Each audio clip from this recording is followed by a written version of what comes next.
And moving on finally to the last example of duality that I see in this game, and the last character that we really have of note, which is Kuja.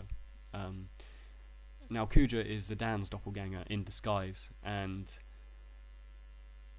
as a bad guy, Kuja is really, again, one of these conflicting characters with fans. Personally, I don't mind him that much. I like that he is a manipulator. I like that he orchestrates things from behind the curtain, and I like that how he defied Garland to come down to Gaia to seek out Zidane.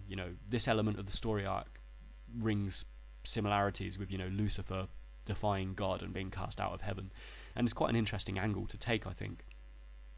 But again, the only reason this plot fails to deliver is because it was left so late to have this reveal being made to us.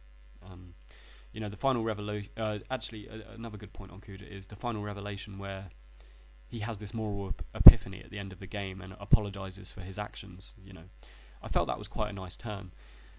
We rarely, if ever, have a main antagonist in a Final Fantasy game realizing the error of their ways, and the ambiguous ending where we don't know if Kuja is alive or dead is also quite good. Final Fantasy IX is a lot more of a light-hearted throwback game, despite the themes being explored. So I think they had license to kind of not show Kuja fundamentally dying, at the end of the game and having this moral epiphany.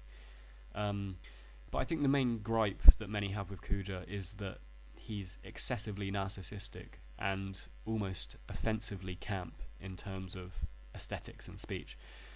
Personally, I don't understand why, he's dressed the way he is. It is kind of crazy and, overtly, effeminate.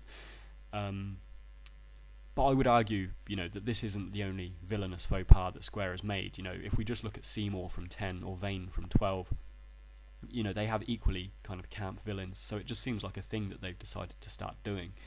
And ultimately, it doesn't really bother me too much. He is suitably ruthless enough to get away with this, I think.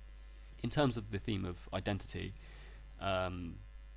it's basically culminated in this game by Kuja, and his looks, because of course he is revealed to be a genome and an identical twin to Zidane, and it is through his own rejection of who he really is that he alters his appearance and rebels against Garland and tries adopting this kind of new identity.